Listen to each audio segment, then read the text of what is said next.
सब जानते हैं, हम भगवद गीता के 9वें अध्याय, जिसका नाम राजयोग या राजगुरु योग है, इसको परम गुरु ज्ञान भी कहा गया है, को निरंतर आगे ले रहे हैं। तो आज हम 29वें श्लोक के आगे का विवेचन आपके समक्ष प्रस्तुत करने जा रहे हैं। 29वें और 30वें 31वें श्लोक को सामूहिक रूप से ले रहे हैं। तो भगवान ये कहते हैं कि सब भूतों में मैं समभाव से व्याप्त हूँ। सब भूतों में मैं समभाव से व्याप्त हूँ, न कोई मेरा प्रिय है और न कोई मेरा अप्रिय है। परंतु जो भक्त मेरे को प्रेम से भजते हैं वे मेरे में और मैं उनमें प्रकट हूँ। जो मुझे प्रेम से भजते हैं मैं उनमें और वो मेरे में प्रकट है। कोई अत्यंत दुराचारी भी अनन्य भाव से मेरे भक्त हुए मेरे को निरंतर भजते हैं तो वह भी साधु मानने योग्य है, क्योंकि वह यथार्थ निश्चय वाला है। इसलिए वह शीघ्र ही धर्मात्मा हो जाता है और सदा रहने वाली शांति को प्राप्त होता है। हे अर्जुन, तू निश्चय पूर्वक इस सत्य को जान ले कि मेरा भक्त कभी नष्ट नहीं। ये मूल अर्थ है। अब देखिए, जो भगवान ने, अब इसका विवेचन अपन करने का प्रयास करते हैं। भगवान ने जो पहला वाक्य पहले श्लोक में ये कहा 29वें में, भगवान कहते हैं सब भूतों में समभाव से मैं व्याप्त हूं, ना मेरा कोई प्रिय है ना मेरा कोई अप्रिय है, परंतु मेरे भक्त जो मुझे प्रेम से भजते हैं वे मेरे में और मैं उनमें प्रकट हूं। अब विचारें जरा, इसमें भगवान कहते हैं समभाव में सब में व्याप्त हूं। मगर हमारा आपका जीवन का अनुभव क्या है? कभी हम ये समझ पाए कि भगवान सब समभाव से सबके ऊपर कृपा कर रहा है? हमारे जीवन का तो हमेशा ही अनुभव है कि भगवान हमारे ऊपर कम, हमारे पड़ोसी के ऊपर ज्यादा कृपा हमेशा करते। हम हमेशा ये सोचते हैं भगवान में क्या अनाचार कर रहा है, भगवान पता नहीं क्या कर रहा है, मुझसे कम योग्यता वाले को तो पीएचडी में सिलेक्ट करा दिया और मैं मास्टरी ढूंढ रहा हूँ छोटी सी। सबके अंदर ये भाव होता है। हम इस भाव से अपना जीवन जी नहीं पाते कि भगवान सबको समभाव से देखता है, ना उसका कोई प्रिय है ना उसका कोई अप्रिय है। ये हम कैसे माने? हमें तो लगता है वो व्यक्ति भगवान को ज्यादा प्रिय है, तभी तो इतने सुख सुविधाओं में रह रहा है, इतना धनवान है। वो व्यक्ति ज्यादा भगवान को प्रिय है, तभी तो वो इतना ज्ञानवान है, तभी तो उसमें ये बात पैदा हुई है। कभी भी हमको ये नहीं लगता, हमेशा यही लगता है कि पड़ोसी पर, हमारे रिश्तेदारों पर, हमारे मित्रों पर भगवान की कृपा ज्यादा है। मगर क्या है, और अगर हम ये बात जरा और सोचो ध्यान से, तो कम से कम ये बात तो स्पष्ट दिखती है कि महावीर भगवान बुद्ध भगवान को भगवान की कृपा स्पष्ट दिखती है। धनी अंबानी सरी के उनके ऊपर भगवान की कृपा ज्यादा दिखती है। ये सोचना स्वाभाविक है हमारे। मगर फिर भगवान ये बताते हैं, देखिए भगवान ने कोई बात कही है तो उसका अर्थ का अनर्थ हम अपनी सोचने की शक्ति की कमी की वजह से भले, मगर उनका भाव समझें, बहुत स्पष्ट हो जाएगी बात कि वो एक्चुअली कहना क्या चाहते हैं। फिर ये अंतर क्यों है, ये इसको अगर हम समझ लें तो बात बहुत स्पष्ट हो जाएगी। देखिए उसके आगे फिर वो ये कहते हैं कि जो भक्त मुझे भजते हैं मैं उनमें और मेरे में प्रकट हूं। तो भजने का मतलब होगा प्रेम करना। दूसरा एक बात, इसको उदाहरण अपन ऐसे सरलता से जो जीवन में अपन रोज देखते हैं समझ सकते हैं। एक टीचर एक क्लास में अपनी पूरी तरह से वो पढ़ाती है, सबको वो एक समान देखती है, मगर उसी क्लास में कुछ बच्चे बहुत आगे बढ़ जाते हैं और कुछ पीछे रह जाते हैं और कुछ तो फेल ही हो जाते हैं। अब बांटने में उसकी कोई कमी नहीं। तो ये जीवन है रोज उदाहरण। मगर क्या होता है, हम संसार की चीजों से जोड़ लेते हैं, मगर भगवान भी ऐसा कर रहा है, इस पे हम नहीं जोड़ पाते। जरा इसको इस ढंग से सोचें। एक पिता अपने 3 पुत्रों को समान रूप से अपनी अर्जित की हुई धनराशि जो भी है समान रूप से वितरित कर जाता है। एक बच्चा उसका सदुपयोग करके बहुत आगे ले जाता है चीजों को, एक बच्चा आलस में धीरे धीरे गंवा देता है चीज़ों को, एक बच्चा दुराचारी हो जाता है तो वो क्या करता है, वो बहुत जल्दी अपने दुराचार संगति के कारण सारी चीजें मिटा देता है। देने वाले का इसमें कहां दोष है? इसी प्रकार भगवान की कृपा, जो भगवान ने कहा ना कि मैं तो सबको समान रूप से दे रहा हूं, तो इसका तात्पर्य हो गया कि वो जो कृपा वो दे रहा है या जो आपको अपनी सब चीजें आपको प्रदान कर रहा है, वो आपकी कुछ कमी तो है, मतलब हमारी कुछ कमी तो है, जहां हमसे गलती है उस गलती की तरफ हमारा ध्यान नहीं है। वो चाहे श्रम के रूप में हो, निष्ठा के रूप में हो, परिश्रम के रूप में हो, आस्था के रूप में हो, सद्विचार के रूप में हो, या अपनी बुद्धि का सही ढंग से उपयोग करने के रूप में हो, कहीं ना कहीं कुछ कमी तो है। और क्या है? कर्म करने की स्वतंत्रता भगवान ने हमें प्रदान की, तो यहीं पर कर्म करने की स्वतंत्रता का उपयोग करना हमारे हाथ में है, जहां हम कहीं ना कहीं चूक जाते हैं। अब देखिए, इसको और अगर आप कुछ उदाहरण आपके समक्ष है जिससे आप इसको बहुत आसानी से समझ सकते हैं। व्यापकता तो हर में समान है। जैसे दो बीज हैं, दो बीजों में समान रूप से वृक्ष बनने की व्यापकता भगवान ने प्रदान की। अब वो किसी बहुत सुंदर फलदार वृक्ष के बीज हैं, समझ एक किसी भी साहूकार से कुछ भी कहिए, उसने एक अपने बढ़िया कमरे में शोकेस के मखमली उसमें दोनों बीजों को सजा के अपने घर में सजा दी। बहुत हम लोग सजाते हैं। अब दोनों बीज उसमें, और उसकी खिड़की के सामने मान लीजिए खेत, उसका बगीचा है जिसमें माली काम करके तरह तरह के पौधे उगाता है, उगते हुए देखते। कुछ दिन बाद एक बीज ने दूसरे बीज से कहा, भाई मेरा तो मन नहीं लग रहा, मैं तो ये चाहता हूँ कि जो बगीचा बगल में है उसमें जाऊं और माली को हाथों अपने को सौंपूं और वृक्ष जो लहरा रहे हैं उसमें मैं भी शामिल हो जाऊं। दूसरा बीज कहता है कि आप पागल हो गए क्या, इतने आराम से यहाँ पड़े हो मखमल के ऊपर, बढ़िया एसी चल रहा है, बढ़िया शोकेस में विश्राम कर रहे हो, कहाँ तुम्हें ये सब फालतू की बात लग रही है। मगर पहला वाला और वो बगीचे में पहुंच गया, माली ने उसको संरक्षण दिया, रोपा, पानी, फल, खाद जो भी है, धीरे धीरे उसका अंकुरण हुआ। अंकुरण होने के बाद क्या होता है आप स्पष्ट समझ सकते हैं। बीज गला, उसने अपने को गला दिया, मतलब अपना सर्वस्व समर्पित कर दिया। फिर उसने उस भूमि को चीरने की, फाड़ने के लिए श्रम किया, शक्ति अर्जित की, विल पावर इस्तेमाल किया, और वो बाहर आ गया छोटे से अंकुरण के रूप में। फिर उसने जो तमाम सुरक्षा की आवश्यकता थी वो उसे प्राप्त हुई, मगर उसने हिम्मत नहीं हारी। छोटा पेड़, छोटा सा अंकुरण, कोई भी उसको डिस्टर्ब कर सकता है, मिटा सकता है। वो अपनी शक्ति को भगवान से समर्पण करते हुए आगे बढ़ता गया, और एक दिन वो धीरे धीरे धीरे धीरे वृक्ष के रूप में लहराने लगा, और अपने ऐसे सैकड़ों बीज उसमें फिर से हो गए। तब दूसरे बीज ने उससे कहा बाहर से, जब उसको देखा, कि अरे मित्र, तुम तो वृक्ष के रूप में हो गए। तब उसे लगा कि नहीं, कुछ ना कुछ हमें कमी होती है। लेकिन भगवान यही बताना चाहते हैं, व्यापकता और वृक्ष बनने की क्षमता दोनों बीजों में समान थी, मगर एक वृक्ष ने विश्राम किया, श्रम नहीं किया, और वो तमाम दुनिया के संघर्ष से अपने आप को बचाए रखने के लिए, सुरक्षित रखने के लिए बढ़िया शोकेस में पड़ा रहना उसने उचित समझा। दूसरे ने क्या किया? गला, समर्पण किया, संघर्ष किया, श्रम किया, तभी वो वृक्ष के रूप में पहुंच पाया। ऐसा ही मनुष्य का जीवन है। ठीक इसी प्रकार मनुष्य का जीवन है। बीज समझे, जब आप प्रभु को प्रेम से भजने के लिए जो कहा गया है वो क्या है?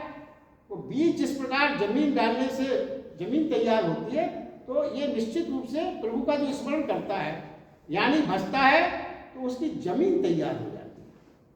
प्रभु के भजन और स्मरण करने से क्या होगा? उसकी जमीन तैयार हो जाती है, और फिर परमात्मा की अनुभूति उस प्राणी को होने लगती है। जैसे वृक्ष उसी प्रकार बिल्कुल दोनों चीजें भगवान ने जो कही है वो मनुष्य पे यही चीज लागू होती है। प्राणी को अनुभूत होने लगती है और मनुष्य तो इतना शक्तिशाली है और भगवान ने उसे इतनी क्षमता दी है कि वो चाहे तो अपनी वो शिखरस्थ यात्रा, आध्यात्मिक यात्रा में वृक्ष ही नहीं भगवान भी हो सकता है। ये क्षमता सिर्फ और सिर्फ मनुष्य को प्रदान है। भगवान कहते हैं कि तू इतनी यात्रा, शिखरस्थ यात्रा, यदि आध्यात्मिक यात्रा, धार्मिक यात्रा समर्पण से मेरी ओर आएगा तो मुझको प्राप्त ही नहीं करेगा, अवतार के रूप में मेरे शरीर का भी हो सकता है। ये मूल बात है इसमें। इस प्रकार की बात है जैसे प्रभु की कृपा तो समान रूप से सबको रही। जैसे और उदाहरण अगर आप समझें, बरसात समान रूप से हो रही, बिल्कुल समान रूप से पूरी बरसात हो रही है, मगर जिसने अपना पात्र उल्टा रखा वर्षा उसके पास कैसे एकत्रित होता है। सूरज पूरी क्षमता से सुबह निकलता है, वो कभी किसी प्रकार की कोई भेदभाव नहीं करता, मगर आप सारे दरवाजे खिड़की बंद करके और थोड़ा बहुत जो प्रकाश आ रहा है तो रजाई पूरी सिर के ऊपर से ओढ़ के पड़े रहेंगे तो आप अंधकार कैसे, आप अंधकार में है तो उसमें सूरज की क्या भूल है। सूरज ने तो अपनी पूरी प्रेम से, पूरे स्नेह से, पूरी करुणा से आप यहाँ आना चाहा, मगर आपने बंद कर दिए खिड़की दरवाजे, थोड़ी बहुत रोशनी आपने कंबल ओढ़ लिया सिर से, वो भी बंद हो गई। तो यदि बीज गलने टूटने की इच्छा न होती, बीज में जमीन फाड़ कर बहाने की इच्छा शक्ति न होती, छोटे से अंकुरण को कुचल जाने का भय न होता, तो वृक्ष की व्यापकता को नहीं पा सकते। ये मूल सिद्धांत यहाँ पर समझने का है। अच्छा, दुराचारी के लिए जो उन्होंने कहा, दुराचारी की गीता में पढ़ के विचित्र सा लगता है।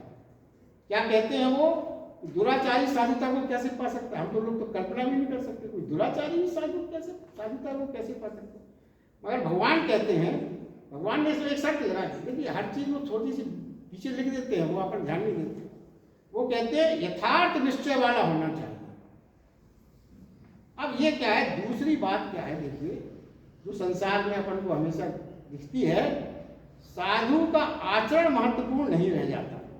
यदि अंतस में साधु धर्म और साधुता ना हो तो कोई भी वैसी वेशभूषा बना के साधु जैसा लगने लगेगा, मगर उसका आचरण वैसा नहीं होता। वेशभूषा बना लेना बहुत सरल है, आप साधु की वेशभूषा कोई भी बना लीजिए, मगर यहाँ सवाल वेशभूषा का नहीं है, सवाल अंतस में साधुता का है। जब तक आपके अंतस में साधुता नहीं है तब तक आप धर्म परायण नहीं माने जाओगे। अगर देखिए आपके अंदर भीतर हिंसा, वासना, कामना है तो क्या है, जो असाधु और क्रोध विकार हैं वो अगर आपके अंदर हैं तो फिर कोई ऐसी कोई कितना भी आप अपना आचरण और अपना आवरण बाहर का रखते हो, मगर वो आप साधु नहीं कर रहे। तो गृहस्थ जीवन में जो भगवान कृष्ण ने संन्यास की नई परिभाषा दी थी, गृहस्थ में भी यदि ये गुण आ जाए कि वो इन चीजों से, विकारों से, वासना, कामना, इच्छा से मुक्त हो सके, तो गृहस्थ होती है भी आप साधु। इसीलिए आवश्यक नहीं है कि गृहस्थ जीवन सोचे, मगर वो आप कब हो सकते हो, गृहस्थ में भी कामना मुक्त कब हो सकते हो, गृहस्थ में भी आप आकांक्षाएं छोड़ के कैसे जीवन जी सकते हो, जब आप ये न माने कि ये गृहस्थ जीवन के बच्चों की या परिवार की जो देखभाल है वो मैं कर रहा हूं, ये ना सोचे। हम और आप ये सोचे कि ये परमात्मा का दिया हुआ कार्य है मुझको, जो मैं परमात्मा के निर्देशन में कर रहा हूं। पालन करने वाला तो परम पिता ही है, भरण पोषण झाड़े करने वाला तो विष्णु भगवान ही है, मगर विष्णु भगवान के निमित्त मैं ये कार्य कर रहा हूं, ये मेरा कोई कार्य नहीं है। मगर हम और आप ये नहीं कर पाते। अगर आप इस ढंग से गृहस्थ जीवन जिए, पारिवारिक जीवन जिए, ये सब भगवान का दिया हुआ, और आप ये सच माने, यदि आप अपनी गृहस्थ जीवन को भगवान का दिया हुआ कार्य मानेंगे तो आपकी गृहस्थी बहुत सुंदर चलेगी। हम बाहर अपने घर में या इधर उधर के काम में ढील ढाल कर देते हैं, मगर ऑफिस में जाते हैं तो डर रहता, क्यों, बॉस नाराज ना हो जाए, बॉस ने ये काम सौंपा था कल हमको, आज पूरा ही करना है। आप 2-2 घंटे बैठ के काम क्यों करते हैं, क्योंकि वहां आपको भय है। अगर गृहस्थ जीवन को भी हम भगवान का दिया हुआ कार्य मान लेंगे तो आपका गृहस्थ जीवन बहुत सुखी और बहुत अच्छे शांतिपूर्ण जीवन, क्योंकि आप एक कर्तव्य पालन करने के लिए बात हो जाए।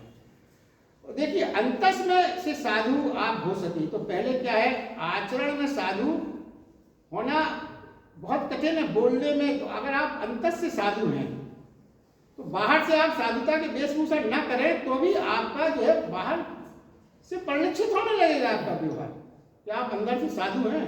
वेशभूषा आपकी ना हो साधु ऐसे, किससे? बोलने से, व्यवहार से, विचार से और परमार्थ भाव से, जो आपके अंदर से बाहर से बहने लगेंगे, आपके चेहरे से, आपके आचरण से। फिर साधुता का वेशभूषा ना भी हो तो चलेगा। अगर अंतस में ये भाव आपके छिपे हैं तो आपके व्यवहार में वो सारी चीजें दिखने लगेंगी। वाह्य आवरण अगर अंतस में नहीं है, आपका परिलक्षित नहीं है, तो क्या होगा? मात्र आप आचरण से अगर दिखा रहे हैं अपने को साधु, तो मान लीजिए आप सफल भी हो गए। ज्यादातर लोग सफल हो भी जाते हैं जो अपने वेशभूषा से साधुता दिखाते हैं, समाज में प्रतिष्ठित भी हो जाते हैं, समाज में उनको मानने भी लगता है। मगर क्या होता है, फिर उनको भी ये भ्रम हो जाता है, जिस तरह से जिनको मान्यता मिल जाती है कि वो ना श्रम करते हैं ना तप करते हैं, उन्हें लगता है अब तो हमारी यात्रा पूरी हो गई। मगर उनके अंदर वो जो वासनाएं हैं, इच्छाएं हैं, कामनाएं हैं, वो दबी रहती हैं और वो ऊपर से अपने आप को साधु मानने लगते हैं। फिर वो कोई श्रम छोड़ देते हैं, तप छोड़ देते हैं, मगर फिर एक ना एक दिन बहुत सारी कामनाएं, वासनाएं विस्फोट होकर बाहर आ जाती हैं। और ऐसे कई उदाहरण हमने अभी हाल में अपने, जिन्हें अपन ने बहुत प्रतिष्ठित साधु संत माना था, उनके बारे में आई है सामने। वो अपना विषय नहीं है, मगर आप सब उससे परिचित हैं। वो विस्फोटक होकर सामने आ रहे। फिर क्या है, देखिए, और जो उन्होंने कहा कि साधु भी अगर चाहे, दुराचारी भी चाहे यथार्थ निश्चय वाला हो तो वो मुझे पा सकता है। तो एक बहुत बड़े संत थे और बहुत काफी दिन से उनके कई शिष्य थे। तो एक दिन उनके शिष्यों ने पूछा कि गुरु जी, हम तो आपके जीवन के बारे में बहुत कुछ जानते हैं, मगर हम ये जानना चाहते हैं कि आपका प्रथम गुरु कौन था जिससे आप प्रभावित हुए? तो जो संत थे उन्होंने मुस्कुरा के कहा अपने शिष्यों से कि मेरा प्रथम गुरु एक चोर था। तो शिष्यों को बड़ा आश्चर्य हुआ, ये कैसा है? मतलब हमारे इतने गुरु जी, उनको मैं इतना सम्मान देते हैं, ये कह रहे हैं कि मेरा प्रथम गुरु चोर था। तो उन्होंने फिर सुनाया, बोले देखो, जब मैंने ताजा संन्यास लिया था और मैं सन्यासी के रूप में, मेरी प्रथम यात्रा थी। एक गांव में पहुंचा मैं, रात्रि हो गई और कुछ बरसात का भी मौसम शुरू होने वाला था, काफी देर हो गई। उस गांव में एक ही सराय थी ठहरने के लिए। तो मैं वहां पहुंचा, सराय पूरी खुल थी, उसने मना कर दिया, यहाँ तो जगह नहीं है। अब मैं परेशान एक पेड़ के नीचे खड़ा था, रात बढ़ती जा रही। तभी एक व्यक्ति वहां से निकला, उसने मुझे देखा, आके बोला, अरे महात्मा जी, आप यहाँ पेड़ के नीचे कैसे खड़े इतनी रात को, क्या बात है? उन्होंने अपनी बताई। मैंने कहा, भाई देखिए, ऐसा है कि आपको अगर उचित लगे तो मेरा घर खाली है, चलिए आप मेरे घर में विश्राम करिए। मगर बोला, देखिए हमारी एक बात समझ लेना, मैं चोर हूँ और मेरे कमरे में एक ही पलंग है और रात भर तो मैं रहता नहीं हूँ, मैं तो चोरी करने निकल जाता हूँ। आप आराम से मेरे बिस्तर से आप आराम कर सकते हैं। तो वो बोला कि मैं अकेला तुम्हारे घर में रहूंगा, तुम बाहर रहोगे, तो मैं नया आदमी हूँ, तुम्हें तो चीजें। बोले नहीं, देखिए साहब, मैं तो बुरा आदमी हूँ, अब मैं मुझसे ज्यादा बुरा हूँ, क्या कर लोगे आप मेरा?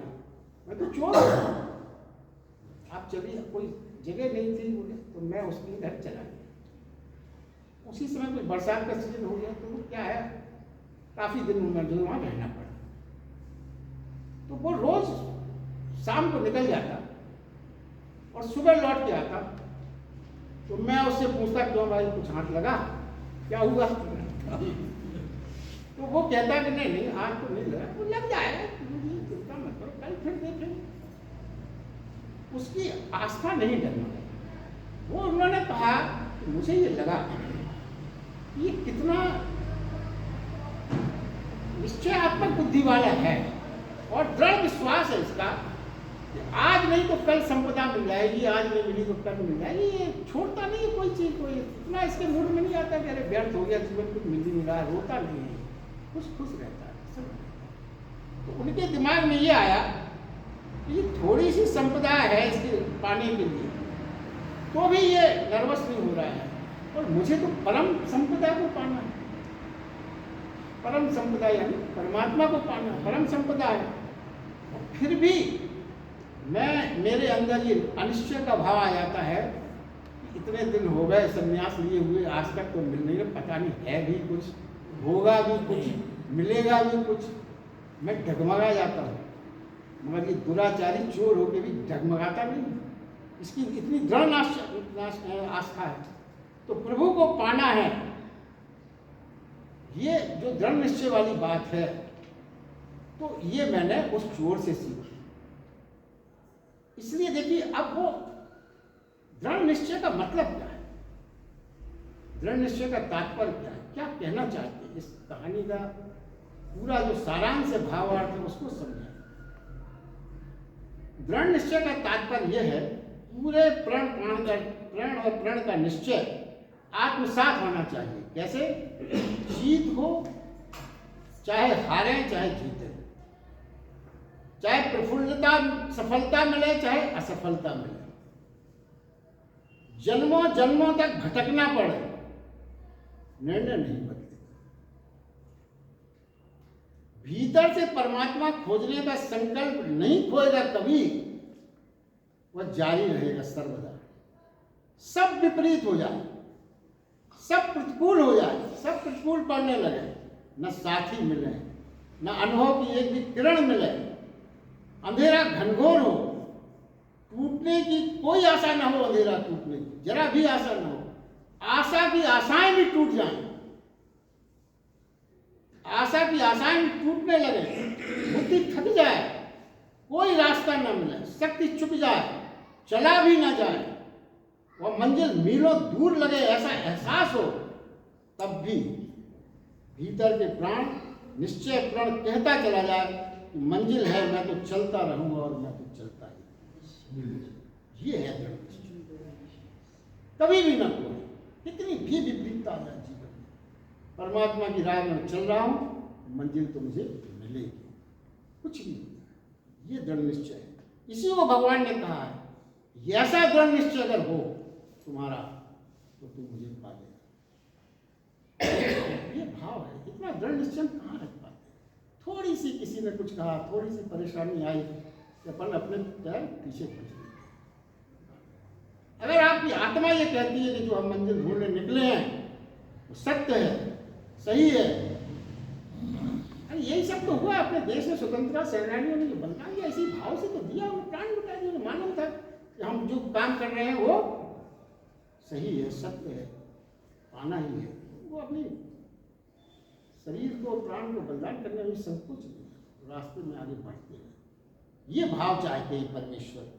यह जो अंतिम संकल्प है, उसी का नाम दृढ़ निश्चय है। इतना दृढ़ निश्चय, देखिए जो दृढ़ निश्चय बताया गया, इतना दृढ़ निश्चय दुराचारी को बुरा कार्य करने में भी होगा, जैसे चोर को था, तो उसके निश्चय की मात्र दिशा को बदलना है, तो वह दुराचारी भी मुझे पालेगा। और वाल्मीकि जी के उदाहरण है, अंगुलीमाल के उदाहरण है अपने पास। उनकी क्या हुआ था? दृढ़ निश्चय था, ना सिर्फ दिशा बदलने की बात है। भगवान ने ये कहा है कि चेतना की धारा मेरी ओर मुड़ जाए, चेतना की धारा यदि मेरी ओर मुड़ जाए तो वह कुछ भी करता रहा हो दुराचारी के रूप में, उसकी अनन्य भाव से स्मरण भक्ति का वो सृजन कर देगा। इसमें कोई दो मत नहीं। आनंद के भाव का अर्थ है जहां जो आपका भाव दौड़ता हो, भगवान को उसी में स्थापित कर देगा। एक संत के पास एक माँ गई जिसके हाल हाल में बच्चा हुआ था। उसने महात्मा जी से कहा कि पहले ही मैं बहुत ध्यान लगाती थी, घंटों ध्यान मेरा लगता था, जब से ये छोटा बच्चा हो गया है तो मेरा तो ध्यान ही छूट गया, अब बड़ा मुश्किल हो गया। तो मालूम उसने क्या जवाब दिया? उन्होंने कहा तुम ध्यान को छोड़ दो और बच्चे में ही परमात्मा के दर्शन करो, उसी में ध्यान लगाओ। जब उसने ये शुरू किया तो वो प्रसन्न हो गई। उसके बाद जाके क्या, महात्मा अब तो मेरा ध्यान लग गया। जिस ध्यान को लगाने के लिए मैं बच्चे को बाधक मानती थी, उसी बच्चे में मैंने जब प्रभु के दर्शन शुरू कर दिए तो मेरा ध्यान लगने लगा। इसलिए भगवान ने ये कहा है तुम कुछ भी करते रहो, किसी भाव में तुम्हारा मन लगता हो, ये मत सोचो कि हम ये छोड़ेंगे चीज को उसमें ध्यान लगाएंगे। जो भी कार्य आप कर रहे हो जीवन में, उसी कार्य में परमात्मा के दर्शन करने से ध्यान लगाइए। ये नहीं है कि गणित के विद्यार्थी को आप ये कहो कि नहीं तुम तो ये भूगोल याद करो, भूगोल में उसका मन नहीं लगता तो कहाँ से ध्यान लगेगा? उसको गणित ही पढ़ने दो। छोटी छोटी बातें हैं जीवन की, मगर हमारा उस तरफ ध्यान नहीं जाता। हम ये सोचते हैं कि हम ये कर रहे हैं तो ये छोड़ेंगे इस चीज को तब ध्यान लगेगा। नहीं, ऐसा नहीं होता। आप जो कर रहे हैं उसी को आप परमात्मा उसी में देख रहे हैं। वृक्ष में है तो वृक्ष में परमात्मा देखिए, नदी के किनारे बैठे नदी में परमात्मा देखिए, पत्थर में आप एक ना पत्थर के सामने मूर्ति के सामने बैठे हैं तो उसमें परमात्मा को देखिए। आप उस चीज को भूल जाइए, उस चीज में जो अंतर्निहित परमात्मा है उसको अगर आप दर्शन करेंगे, चीज का महत्व गौण हो जाएगा। कोई भी चीज फिर देखने वाले के को लगेगा कि आप पेड़ के सामने बैठ के पूजा कर रहे हैं, मगर आप अंतर से पेड़ के सामने नहीं बैठे हैं, आप परमात्मा के सामने ही बैठे हैं, क्योंकि उस वृक्ष में आप परमात्मा के दर्शन कर रहे हैं। ना पता लगे दुनिया को आपको क्या करने देगा, आप अपने काम से संतुष्ट हैं। कई बार मैंने कल भी कहा था, किसी की सर्टिफिकेट लेने की परवाह मत करें। यदि आपकी आत्मा कह रही कि हमारा काम सही है तो आपका काम सही है। हम और आप में गलती क्या हो जाती है संसार में, जब तक दूसरा न कह दे कि आपका काम सही है, हम अपने काम को सही नहीं मान पाते। दूसरे ने अगर कह दिया कि आपका काम गलत है तो हम खुद भ्रमित हो जाते हैं, संकित हो जाते हैं, वास्तव में हमारा काम लगता है सही नहीं है। ये न रखें, ये कमजोर लोगों की मिसाल मानसिक रूप से जो शक्तिशाली नहीं है उनकी निशानी। गीता सुनने वाले को, गीता पढ़ने वाले को मेन उद्देश्य ये है कि हम अंदर से शक्तिशाली बने, हमारा मन शक्तिशाली, हम भगवान की शरण में, भगवान हमारे साथ है। आप ये मान के चलेंगे, यदि आप किसी गलत काम की तरफ बढ़ेंगे भी, विश्वास रखें परमात्मा आपके कदम पीछे खींचेगा। उस समय मत सोचें कि ये कदम क्यों पीछे खींच लिए गए, भगवान आपका हित कर रहा है, विश्वास है। कभी कभी हम कदम पीछे हो जाने से निराश हो जाते हैं, पता नहीं क्या आपकी अच्छाई छिपी होगी, भगवान इस रास्ते से आपको जाने में रोक रहा है। अपन सोचते बाधा है, बाधा नहीं है। बाद में पता लगता है कि अगर मैं चला जाता तो ये हो जाता अनर्थ, तब उसकी भाव बहुत ज़्यादा बढ़ते। तो देखिए, धर्मात्मा स्मरण के प्रति गहरी हो जाती है। धर्मात्मा का अर्थ है यानी मेरे स्मरण के प्रति जिसकी प्रति गहरी हो जाए वही प्राणी धर्मात्मा हो जाए। मेरे प्रति मतलब परमात्मा कह रहे हैं, यह सदाचार से भी बड़ी बात है। जिसकी आत्मा ही धर्म हो गई उसका आचरण अपने आप ठीक हो जाता है। जिसकी आत्मा ही धर्म हो गई उसका आचरण तो अपने आप सुधर जाते हैं। अपन क्या करते हैं, आचरण सुधारने की कोशिश करते हैं, आत्मा की तरफ ध्यान देते हैं। वो ये कहते हैं कि जिसकी आत्मा शुद्ध हो गई, आत्मा धार्मिक हो गई, उसके आचरण तो अपने आप ठीक हो जाएंगे। अलग अलग परेशान होने की जरूरत नहीं है। आचरण तो गौण है, छाया की तरह चल रहा है। यदि भीतर हम कुछ नहीं है तो बाहर सब कुछ अस्त व्यस्त हो जाएगा। और जिसकी हम जीवन में व्यवस्थित चाहते हैं तो हमें अपने अंतस को इसी प्रकार से बदलना पड़ेगा। जब आत्मा प्रभु में स्थापित हुई यानी धर्म में स्थापित हुई तो सदा रहने वाली परम शांति अपने आप पैदा होगा, बाहर भी और भीतर। फिर नष्ट होने का कोई कारण नहीं। भगवान ने कहा ना, फिर वो व्यक्ति नष्ट नहीं होता मेरा भक्त। तो देखिए, फिर नष्ट होने का कारण ही नहीं रहा। बिखरते तो वही है जो भीतर से टूटे हुए हैं, भीतर से अशांत होते हैं, वही तो बिखरते हैं। जब आप भीतर से शांत हो गए, भीतर से मजबूत हो गए तो फिर बिखरने का तो प्रश्न ही नहीं। कैसे बिखरा? इसलिए भगवान ने बहुत साहसिक रूप से कहा, मेरा भक्त है अर्जुन, तो ये भली बात जान ले कि मेरा भक्त कभी नष्ट नहीं। इसका यही भाव है। अब आगे के श्लोक अपन लेते हैं जो इस अध्याय के अंतिम 3 श्लोक, इसके साथ इसकी पूर्णता हो जाएगी। ये बहुत महत्वपूर्ण है, थोड़ा समय लग सकता है मगर अपन अच्छे से उसकी जाते हैं आपकी अनुमति से। वो कहते हैं, हे अर्जुन, स्त्री, वैश्य, शूद्र तथा पाप योनि वाले जो कोई भी मेरे शरण होकर आ जाते हैं, मेरे शरण में आते हैं, वो परम गति को प्राप्त होते हैं। फिर क्या कहता है कि पुण्यशील ब्राह्मण जन और राजश्री भक्तजनों की परम शांति को प्राप्त होती ही है। इसलिए तू सुख रहित और क्षण भंगुर इस लोक को प्राप्त होकर निरंतर मेरा ही भजन कर। केवल मुझ परमात्मा से ही अनन्य प्रेम से अचल मन वाला हो और मुझ परमेश्वर को अनंत भजने वाला हो तथा मेरी श्रद्धा भक्ति और भक्ति से विहलता पूर्वक भजन करने वाला हो, मुझ परमात्मा को ही प्रणाम कर। इस प्रकार मेरा शरण हुआ, तू आत्मा को मेरे में एक ही भाव करके मेरे को ही प्राप्त हो। अब देखिए, कभी कभी कुछ ग्रंथों में, हमारे धार्मिक ग्रंथों में ऐसी बात लिखी होती है जिसका अर्थ अगर अपन नहीं समझेंगे तो उनको बदनाम किया जा सकता है। देखिए, इसमें जो प्रथम वाक्य आया, अगर आपने उसको न समझा तो अर्थ का अनर्थ क्या कहा है। देखिए, भगवान श्री कृष्ण ने ये कहा है, हे अर्जुन, स्त्री, वैश्य, शूद्र तथा पाप योनियों वालों में से कोई भी हो, वे मेरी शरण में आकर परम गति को प्राप्त हो। अब कितना भ्रामक है ये बात। उन्होंने कह दिया स्त्री, साथ में शूद्र, साथ में वैश्य और पाप योनियों वालों को, सबको एक साथ एक ग्रुप में कैसे रखो। इससे ज्यादा भ्रम, बहुत भ्रम फैला जाएगा, पैदा हो जाता है गीता को लेके। ये क्या है? इससे अच्छा होता है भगवान कृष्ण इस श्लोक को ना कहते।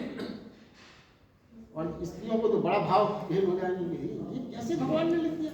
गुप्ता जी हमारे नाराज हो जाएंगे, वैसे सब लिख दिया ना, ये बिल्कुल भाव नहीं है। देखिए, अगर आप शांति से और कंसंट्रेशन से सुने तो आप इस बात को अच्छे से समझ पाएंगे। इसका मतलब, जब तक हम इसका मतलब नहीं समझेंगे, हमारे मन में भ्रम पैदा होगा। देखिए क्या है, इस युक्ति को पहले आप समझें तो आपके सारे भ्रम मिट जाएंगे।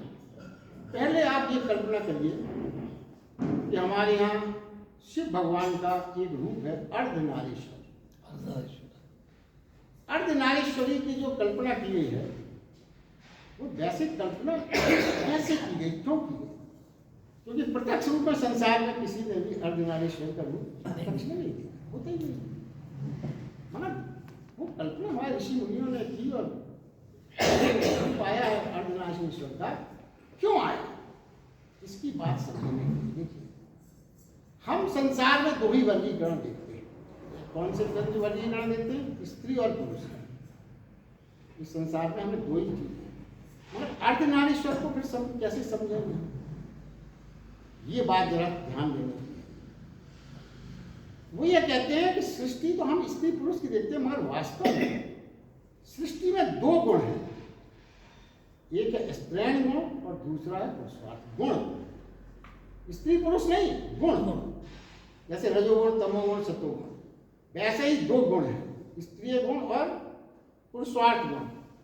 पहले ये निर्धारित कर लें कि दोनों में, स्त्री और पुरुष में, ये दोनों गुण होते हैं। एक वो ये स्पष्ट समझ लें, कोई भी पुरुष 100% पुरुष के गुणों का नहीं, कुछ स्त्री गुण उसमें भी होंगे, और कोई भी स्त्री ऐसी नहीं होती जिसमें मात्र स्त्रीण गुण हो, पुरुष वाले गुण ना। ये संभव ही नहीं। जैसे रजोगुण, तमोगुण, सत्वगुण, कोई कितना भी सदाचारी हो, मगर उसमें रजोगुण और तमोगुण भी होगा। तीनों गुणों के सम्मिश्रण के बिना कोई व्यक्तित्व नहीं होता। ये हम आपने पिछले अध्यायों में अच्छे से इस चीज को समझा है।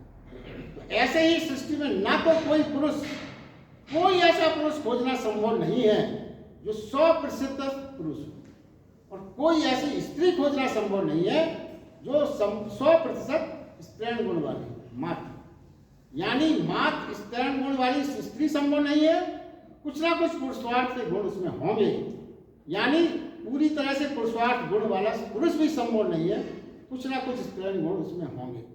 देखिए, और इसको अगर आप और सरलता से आज बिल्कुल समझें तो कभी कभी क्या होता है कि जब कोई पुरुष बलशाली दिखने में तो है, मगर थोड़ी सी चोट लगती है तो बुरी तरह से चीखने, चिल्लाने, रोने लगता है, तो आप क्या कहते हैं? क्या औरतों की तरह रोना? ये प्रैक्टिकल है। भगवान की बात को समझने के लिए अपने जीवन से जुड़ी बात कौन समझ में आएगी? क्या स्त्री की तरह? मतलब उसमें स्त्रीण गुण है, वो आपने देख लिया, क्योंकि वो जरा सी चोट लगी और दहाड़े मार के चीख पुकार के रोका। और देखिए, हमेशा अपन कहते क्या औरतों की तरफ, और एक स्त्री के बारे में जरा सोचो, उसके छोटे से बच्चे को यदि कोई हानि पहुंचाने का प्रयास करता है तो उग्र होकर, खूंखार होकर, कठोर होकर, हिंसात्मक हो जाती है। ये क्या है? ये उस समय उसके पुरुषार्थ वाले गुण जो उसके अंदर छिपे हुए हैं उसका प्रदर्शन हो जाता। उसके छोटे से बच्चों को यदि कोई नुकसान पहुंचाने आएगा तब देखिए आप उतनी शक्ति से कार्रवाई नहीं कर सकते, इतना साहस नहीं दिखा सकते पुरुष होकर। जो आप सोचते हैं कि साहस दिखाने का सारा ठेका हमारा है, उतना ठेका आप पीछे हो जाए। मतलब पुरुषार्थ वाले गुण स्त्रियों में ज्यादा दिखाई पड़ेगा, ये सोचने की बात है। देखिए अब परिभाषा फिर क्या होती है, स्त्रीण गुण। अब स्त्री की परिभाषा नहीं है, स्त्रीण गुण की परिभाषा क्या है? स्त्रीण गुण की परिभाषा ऐसे गुण वाला जो प्रतीक्षा कर सकता है, राह देख सकता है, राह खोज नहीं सकता, समर्पण करेगा मगर आक्रामक नहीं होगा, पहल नहीं करेगा। ये स्त्रीण गुण है जो पुरुषों में भी हो सकते हैं। और पुरुषार्थ वाले गुण क्या है? वो आक्रामक होगा, पहल करेगा, राह खोजेगा, और साथ ही साथ वो ऐसा सारे गुण उसमें ये वाले होंगे, आक्रामक वाले गुण होंगे। तो ऐसा नहीं है कि ये स्त्रीण गुण खाली स्त्री में पुरुषों में होते हैं, ये स्त्रियों में भी ये स्त्रीण गुण होते हैं, जैसा पहले प्रकार है। तो भगवान ने ये कहा है यहाँ पर स्त्रीण गुण वाले, यानी स्त्री स्त्रीण गुण वाले, स्त्री से मतलब वहां स्त्रीण गुण वाले वो कोई भी हो सकते हैं, पुरुष भी हो सकते हैं और स्त्री भी हो सकती है, जो मेरी ओर नहीं चलते, मुझे पाने को भी आक्रामक नहीं होते। जो उन्होंने कहा ना स्त्रीण गुण क्या है, जो खुद नहीं राह बनाता, आक्रामक नहीं होता, तो वो कहते हैं कि जो स्त्रीण गुण वाले जो मेरी ओर नहीं चलते, आक्रामक भी नहीं होते, मगर मेरा स्मरण करते हैं, अनन्य भाव से मुझे पुकारते हैं और मात्र प्रतीक्षा करते हैं, न चलते हैं ना कोई और कुछ नहीं करते। स्त्रीण गुण यही तो है, राह तकता है स्त्रीण गुण। तो वो कहते हैं वो मात्र मेरा प्रतीक्षा करता है। तो भगवान ने कृपा पूर्वक ये कहा है कि जो इस तरह से मैं उनके दरवाजे पर आके खुद खड़ा हो जाता। उन्होंने कहा ना स्त्रीण गुण को भी मैं मेरा स्मरण करे तो मैं उनको प्राप्त हो जाता हूँ। वो कहते हैं जो मेरा इस तरह के गुण वाले भी जो मेरा स्मरण करते हैं उनके दरवाजे में खड़ा हो जाता हूँ। उन्हें उठकर आने की मैं प्रतीक्षा नहीं करता, मुझे ही उनके पास जाना होता है। वो उठकर मेरे पास आए इसकी प्रतीक्षा की जरूरत नहीं है, मैं खुद उनके पास जाता हूँ और वे भी मुझे पा लेते हैं। स्त्री और पुरुष दोनों समान रूप से स्त्रीण गुण वाले, स्त्री नहीं स्त्रीण गुण वाले, इसलिए ये कंफ्यूजन नहीं है। ये बात जब तक नहीं समझ में आती तो लोग अर्थ का अनर्थ अपनी इच्छा से निकालते। अब देखिए वैश्य और शूद्र क्यों कहा? वैश्य का मतलब ये नहीं है कि खाली गुप्ता जी, वैश्य तो कहीं भी हो सकता है, ब्राह्मण कुल में जन्मा भी वैश्य के गुणों वाला होता है। देखिए भगवान ने जो शुरू में अपन ने इसकी डिटेल में पहले अपन बात कर चुके हैं, 4 प्रकार के वर्ण भगवान ने भगवत गीता में बनाए थे। 4 प्रकार के व्यक्तित्व भारत में विभाजित किए गए, ब्राह्मण, क्षत्रिय और वैश्य। इन चारों का जन्म से कोई संबंध नहीं है। गीता में भगवान के जन्म से इसका कोई संबंध नहीं। इन चारों का संबंध व्यक्तित्व के ढांचे से। तो वो क्या है? वो गुण वाला ब्राह्मण के यहाँ भी शूद्र हो सकता है, ब्राह्मण के यहाँ भी क्षत्रिय हो सकता है, क्षत्रिय के यहाँ भी ब्राह्मण हो सकता है। क्यों? अगर उसके व्यक्तित्व का ढांचा वैसा। ये आवश्यक नहीं है कि आपने जन्म लिया ब्राह्मण कुल में तो आप छाती पर सवार हो गए सब जनोगे कि मैं तो ब्राह्मण हूँ। ना ना, ऐसा नहीं है। तो भगवान कृष्ण का तात्पर्य बड़ा स्पष्ट था। देखिए अलग अलग सूक्ष्म परिभाषा समझे तो शूद्र की क्या परिभाषा है? जो हमेशा शरीर के इर्द गिर्द घूमता, शरीर से अधिक जिसे अस्तित्व में कुछ नहीं दिखाई पड़ता, वही तो शूद्र है। शरीर जिसकी आत्मा है, शरीर सुखी रहे तो वो प्रसन्न रहेगा, शरीर पर दुख आया तो वो दुखी हो जाएगा। शरीर की मांगें पूरी हो जाएं तो फिर उसकी सारी मांगें समाप्त हो जाएंगी। शरीर की मांग पूरी हो जाए तो प्रसन्न है, फिर उसे कोई मांग उसकी शेष नहीं बचेगी। उसके केंद्र में क्या है? उसके केंद्र में शरीर ही है। यही शूद्र की परिभाषा है। वो कहते हैं शास्त्रों में लिखा है कि सभी व्यक्ति जन्म से शूद्र होते हैं। ये शास्त्रों की भाषा आपने कई बार सुना होगा, मगर उसका तात्पर्य समझे।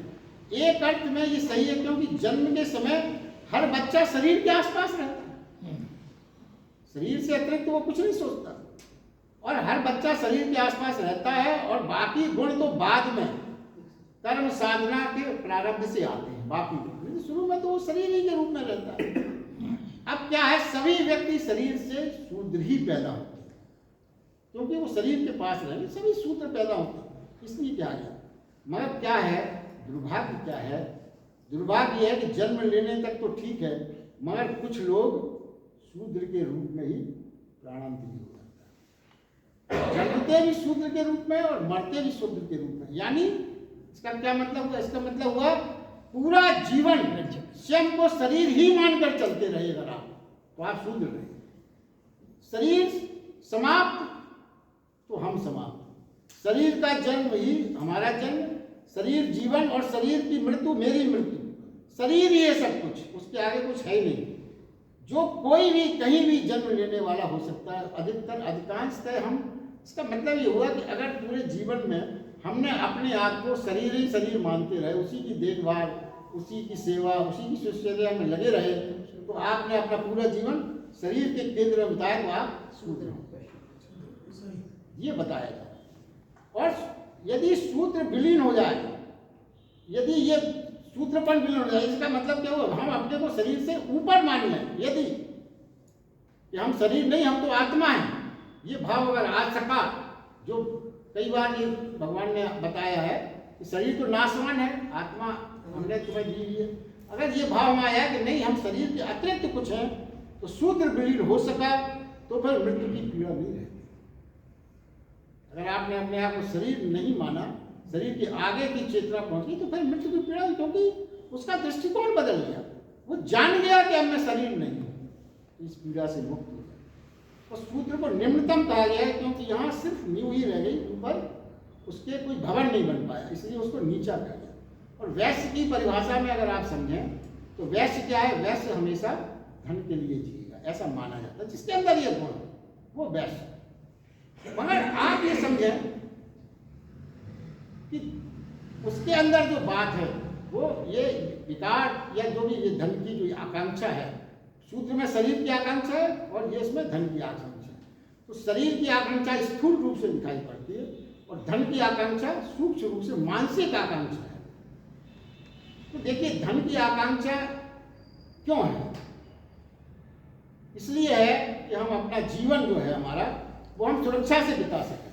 देखिए, धन की आकांक्षा क्या है, मात्र इसलिए क्यों आपको धन चाहिए, ऐसे जीने की व्यवस्था हम चाहते हैं जिसमें फिक्र न रहे, इसीलिए तो धन चाहिए, सुरक्षा रहे, भविष्य ठीक से रहे। और फिर हम ऐसा धन चाहते हैं, जब ये धन आ जाता है तो हम चाहते हैं ये कुछ ऐसी व्यवस्था बन जाए कि हमसे छीना ना जा सके। तो छीना ना जा सके तो हम क्या करते हैं, मकान, दुकान, बैंक बैलेंस वगैरह बढ़ाते हैं, जिससे कोई एकदम से हमारे इस धन को छीन ना सके और हमारे जीवन की रिक्तता दूर हो जाए। इसीलिए तो आप धन के पीछे पड़े हैं। तो भगवान यहाँ पे ये कहते हैं कि वो क्या चाहता है, वो ऐसा धन चाहता है जो छीना ना जा सके। पर आज तक चाहे आपने जितने प्रयास किए हों कि छीना ना जा सके, छीना तो जाता ही है, बस तो सकता है।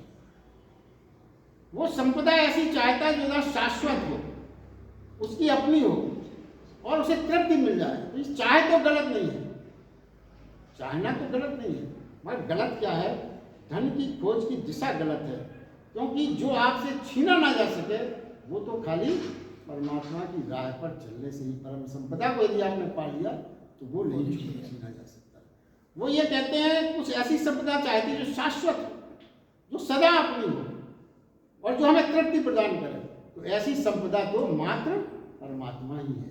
इच्छाएं गलत नहीं है वैसे भी, मगर माध्यम जो उसने चुना है उसमें परिवर्तन की आवश्यकता है। इसलिए वो कहते हैं कि यदि वैश्य भी अपनी इस आकांक्षाओं को मेरी ओर मोड़ दे तो मैं उसे सहजता से प्राप्त करूंगा। इसलिए वैश्य का नाम दिया गया, क्योंकि उसे उस धन, वो जो चाहता है शाश्वतता, वो धन से चाहता है, वो मेरी ओर मुड़ जाए यदि, तो मैं मुझको वो पा सकता। ये मूल बात है। इसलिए उसमें वैश्य का नाम दिया गया, शूद्र का नाम दिया गया, स्त्री का नाम दिया गया। और अब देखिए, क्षत्रिय की बात अगर करें, दो चीजें तो अपन ने समझ ली, शूद्र और वैश्य। क्षत्रिय में क्या है, क्षत्रिय जो शरीर और मन दोनों के पार उठकर आत्मा में जीना शुरू करता है। क्षत्रिय और ब्राह्मण को श्रेष्ठ माना है। क्षत्रिय के समक्ष क्या है, शरीर का मूल्य नहीं है, मन का मूल्य नहीं है, सिर्फ आत्मगौरव का मूल है। क्षत्रिय के समक्ष क्या है? आत्मगौरव के मूल है। वो सब कुछ गंवा सकता है, धन गंवा सकता है, शरीर गंवा सकता है, मगर आत्मगौरव नहीं गंवा सकता। यही तो क्षत्रिय गुण है। शरीर मिटा देगा, धन मिट जाए, कोई बात नहीं, मगर आत्मगौरव नहीं जाना चाहिए। ये क्षत्रिय। ब्राह्मण से क्या अर्थ है? जो आत्मा के भी पार हो जाए, ब्रह्म में जिए, यानी शरीर मन आत्मा के जो पार हो जाए तीनों के, और परमात्मा ही उसके लिए मूल्यवान है, वो ब्राह्मण है।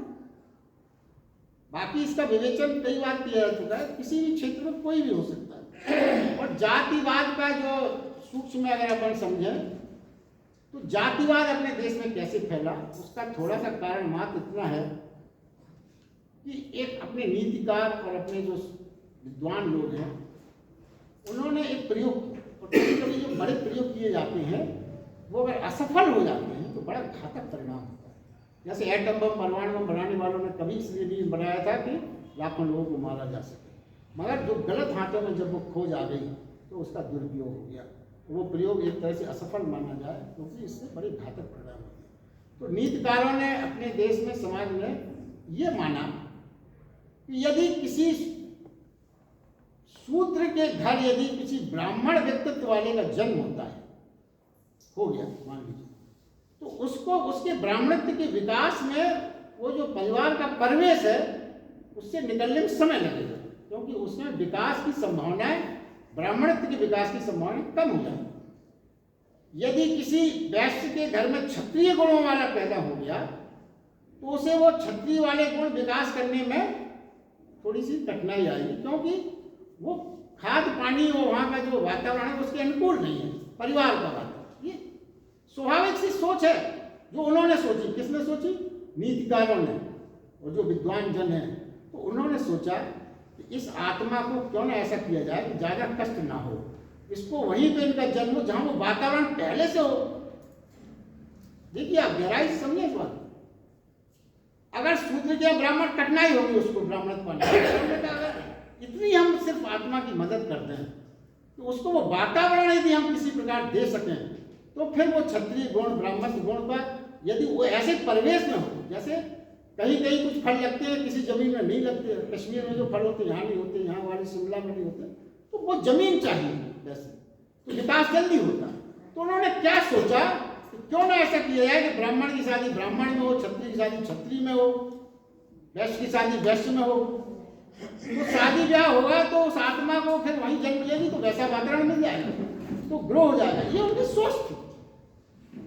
अब ये तो वो सिद्धांत बना के चले गए, उनका प्रयोग सही समय, मगर हुआ क्या कि वो उसका जब वो तो बना के चले गए, जब दूसरों के हाथों में वो चीज आ गई, जैसे नेताओं के हाथों में जब परमाणु बम आ गया तो उन्होंने बम छोड़ के लाखों लोगों को मार दिया। तो ये जो जातिवादी का उन्होंने बहुत सहज रूप से बनाया था, उनको आज जातिवाद विश्व के रूप में हो गया। ब्राह्मण बैठ गया छाती पर सबके, क्षत्रिय समझने लगे कि हम तो क्षत्रिय हैं तो हम शासक हो जाएंगे, भले ही वो गुण उनमें विकसित ना हो। ये सब ढांचा पूरा सा बिगड़ गया। तो कृष्ण के श्लोक में आगे अपन शॉर्ट में लेते हुए ये बता दें आपको, सिर्फ जो सूक्ष्म बातें हैं, तो इस समय का भी सीमा है। वो ये कहते हैं कि भगवान ने ये कहा सुख रहित संसार, भगवान ने ये दुख वाला संसार भगवान ने नहीं कहा। तो अपन सही मायने में ये समझे कि सुख रहित क्यों कहा, क्योंकि हम जिसको सुख मानते हैं उसकी तरफ हम दौड़ते हैं। जब पहुंचते हैं तो हमें लगता है ये सुख नहीं था यार, ये तो व्यर्थ का हो गया, ये तो दुख बन गया, तो फिर हम दुखी हो जाते हैं और आगे लगता है और उधर है सुख, फिर सुख की ओर दौड़ते हैं। मगर हम कभी सुख को जीवन में नहीं पाते, हमेशा सुख रहित जीवन रहा, इसलिए भगवान ने सुख रहित जीवन कहा। और एक बात जो बहुत इंपॉर्टेंट है, जो हम समझ लें, हम और आप ये समझ लें कि दुख जो है, जैसे ही मैं आपसे अपेक्षा करूं, कोई भी किसी से जो अपेक्षा करे थोड़ी सी, और वैसे ही उतनी ही क्षमता आप किसी से भी, किसी को भी, कोई भी व्यक्ति आपको कितना दुख दे सकता है, कितना कष्ट दे सकता है, उतना ही सीमा तक वो आपको कष्ट दे सकता है जिस सीमा तक आप उससे सुख मांगने जाए। ये मूल सिद्धांत है जीवन का। जिससे आप जितनी अपेक्षाएं बढ़ाएंगे उतनी आपको कष्ट मिलेगा। यदि आपने किसी से सुख की मांग ज्यादा की, अपेक्षाएं ज्यादा की, उतनी ही उसको दुख देने की शक्ति प्राप्त है। यदि आपने किसी से कुछ अपेक्षा, मेरे सुख मांगने की यदि आपने मात्रा ही खत्म कर दी तो उसके दुख देने की बात अपने आप समझ जाए। हमें आपको दुख आदमी जब ही दे पाता है जब हम उसे सुख चाहें। आपने यदि किसी से अपेक्षाएं ही बंद कर दी तो फिर वो आपको दुख दे ही नहीं सकता, कितना भी दुख देना चाहे। बंसल साहब से मैं चाहूंगा इस बात को जरा ध्यान से समझें। जो भी इस चीज को कोई भी व्यक्ति से हम अपेक्षा करेंगे कि वो हमको सुख दे, तो उतनी ही उसकी शक्ति दुख देने की आप बढ़ा रहे हो। ये बात ध्यान रखते। इसीलिए वो कहते हैं यदि मैं कुछ भी मांग न करूं, यदि मैं आपसे कुछ भी मांग न करूं तो आप मुझे दुख दे ही नहीं सकते। अरे मैं पीछे आके चुपचाप बैठ गया फर्श पे, आप मेरा क्या अपमान कर सकते? पीछे की कुर्सी में बैठ के क्या करोगे आप? तो सारा जगह, इसलिए उन्होंने कहा कि दुख रहित है, कहीं भी कोई संभावना नहीं है। जैसे मैं आपसे जितनी अपेक्षा करूंगा, जितनी मैं आपसे अपेक्षा करूंगा आप मेरा सम्मान करें, मैं यदि आपसे अपेक्षा करूंगा कि आप मेरा आदर करें, और अगर आपने नहीं किया, मान लीजिए आपने मेरा सम्मान नहीं किया, मेरा आदर नहीं किया, तो मुझे दुख हो जाएगा। मगर आपका इरादा मुझे दुख देने का नहीं है, फिर भी मुझे दुख प्राप्त हो। देखिए आपने सीधे सीधे मुझे कोई दुख नहीं दिया, आपने मेरा क्या बिगाड़ा? कुछ नहीं बिगाड़ा, कोई दुख नहीं दिया आपने, मगर फिर भी दुख क्यों हुआ मुझे? अपेक्षा के कारण, क्योंकि मुझे आपसे ये अपेक्षा थी कि आप मेरा सम्मान करें, इसीलिए तो दुख हुआ। और क्षणभंगुर संसार के बारे में भगवान ये कहते हैं कि यहाँ पे हर चीज क्षणभंगुर है, क्योंकि एक क्षण जो गया वो दोबारा वापस नहीं आता।